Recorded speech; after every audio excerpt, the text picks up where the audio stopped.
বন্ধুরা, আমরা প্রথম পর্বে অনুশীলনী 1.1 এর 1 নম্বর অঙ্কটির সমাধান করেছি।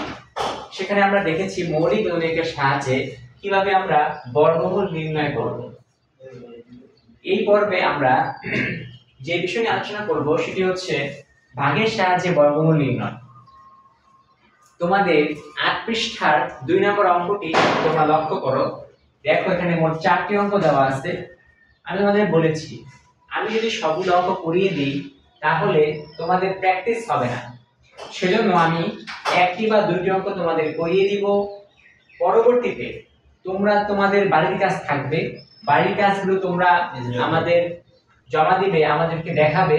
কিভাবে দেখাবে?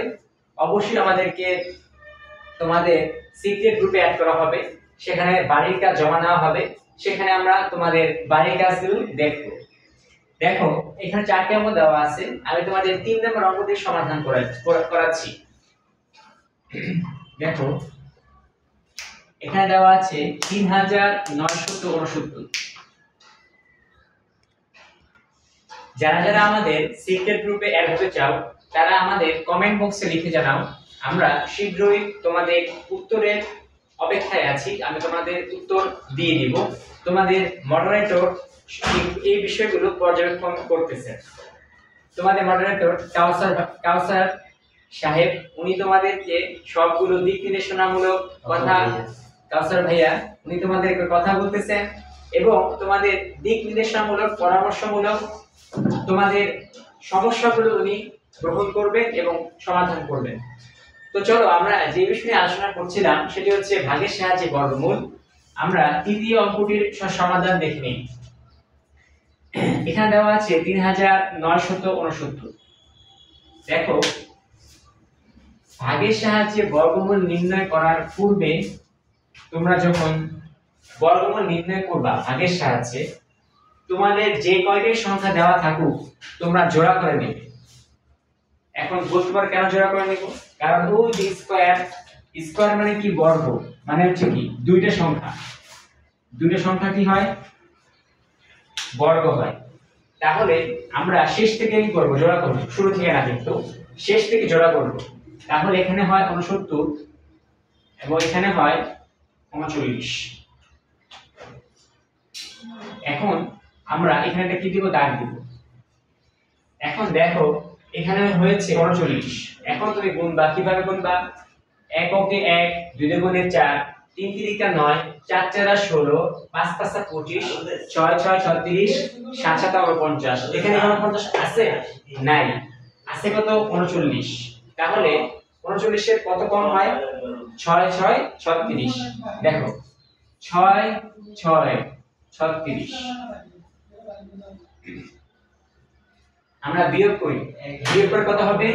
3। আর এখান থেকে আমরা কি নিব? জোড়া নামাবো। অবশ্যই তোমাদেরকে জোড়া নামাতে হবে, তার মানে 69 আমরা নামাবো। এখন তোমরা যখন 6 6 36 দিয়েছো, এখন আমরা এখানে কত বসাবো?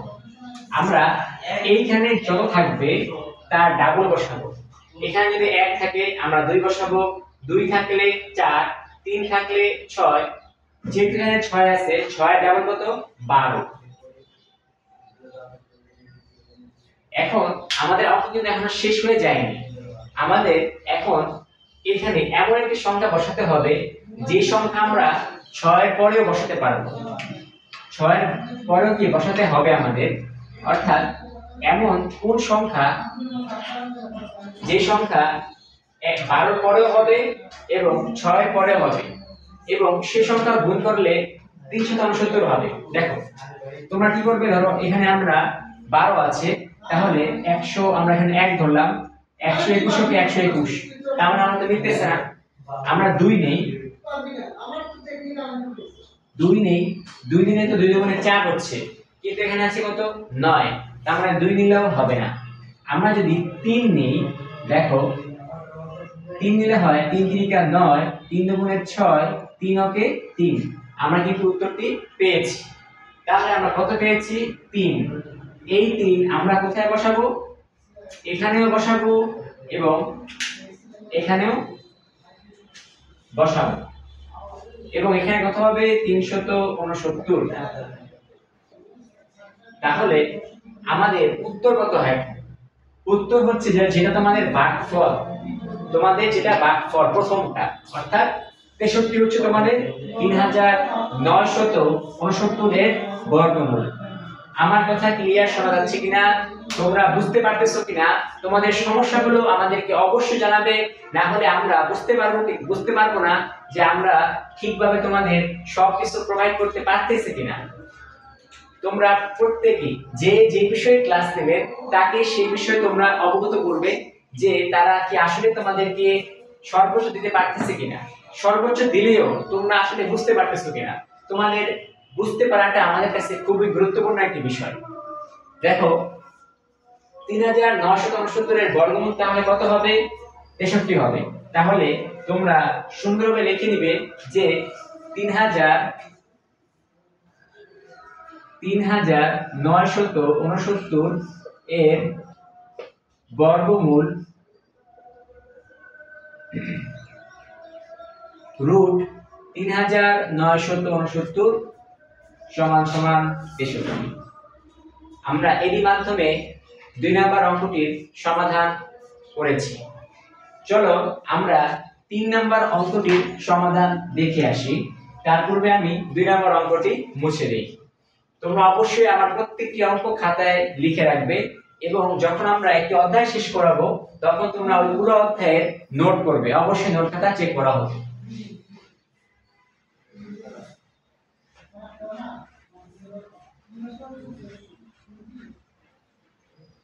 দেখো, চলো আমরা তৃতীয় অঙ্কটির সমাধান করে আসি। দেখো 3 নম্বর অঙ্কটি কি চেয়েছে তোমাদের কাছে, প্রশ্নটা ভালো করে পড়বে। কোন ক্ষুদ্রতম সংখ্যা দ্বারা গুণ করলে গুণফল পূর্ণবর্গ সংখ্যা হবে? দেখো তোমাদের বইয়ে 4টি অঙ্ক দেওয়া আছে। আমি সবচেয়ে যে কঠিন অঙ্কটা সেটা তোমাদের সমাধান করে দেই। সেটা হচ্ছে 23805। দেখো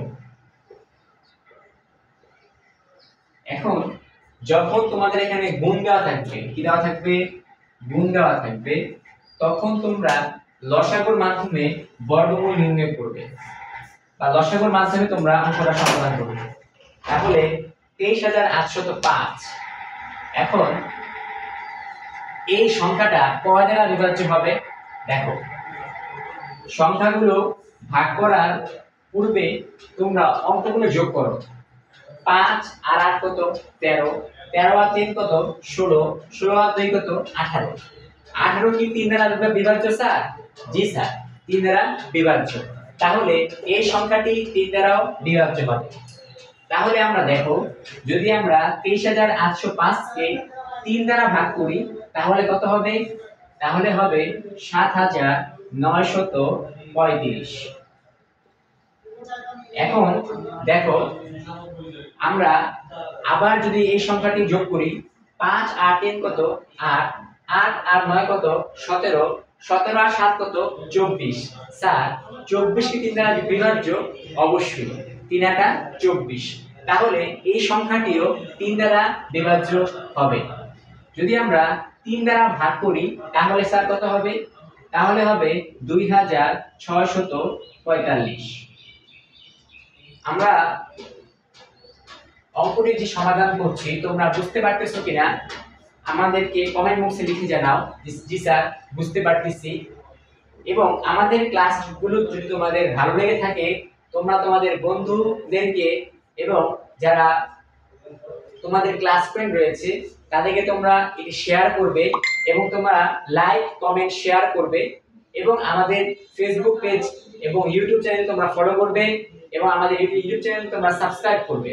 দেখো আমরা 2645, স্যার এটা কি 3 দ্বারা বিভাজ্য করা যাবে না? কারণ কি? দেখো 5 আর 4 9, 9 আর 6 15, 15 আর 2 17, 17 তো স্যার 3 দ্বারা বিভাজ্য নয়। তাহলে এই সংখ্যাটিও স্যার 3 দ্বারা বিভাজ্য নয়। স্যার আমরা আরেকটা জিনিস জানি, সেটা কি স্যার? সেটা হচ্ছে যদি কোনো সংখ্যা শেষে 5 থাকে ওই সংখ্যাটি 5 দ্বারা বিভাজ্য হবে। অর্থাৎ 2645 সংখ্যাটি 5 দ্বারা বিভাজ্য হবে। 5 দ্বারা যদি আমরা ভাগ করি তাহলে স্যার কত হবে 529। স্যার 529 কত দ্বারা বিভাজ্য হবে? আমরা দেখো তোমরা যখন 1 নম্বর অঙ্কটি সমাধান করেছো, তোমাদের বাড়ির কাজ দেওয়া ছিল, সেখানে দেখো তোমাদের খ নম্বর অঙ্ক দেওয়া ছিল 529। তোমরা আমি বলেছি 1 থেকে 21 পর্যন্ত তোমরা মনে রাখবে। এখন বাকিগুলো তোমরা কিভাবে বলবে? বাকিগুলো তোমরা ক্যালকুলেটর দেখবে, 22 গুণ 22, 23 গুণ 23 এভাবে। যেভাবে 529 এর বর্গ হচ্ছে 23 গুণ 23, অর্থাৎ 23 23 হচ্ছে 529, অর্থাৎ 23 ইনটু 23। দেখো আমরা এখানে কয়টি পেয়েছি? 3 3 5 23 23, অর্থাৎ আমরা 5টি সংখ্যা পেয়েছি। আমাদের চেয়েছে প্রশ্নটি কোন সংখ্যা দ্বারা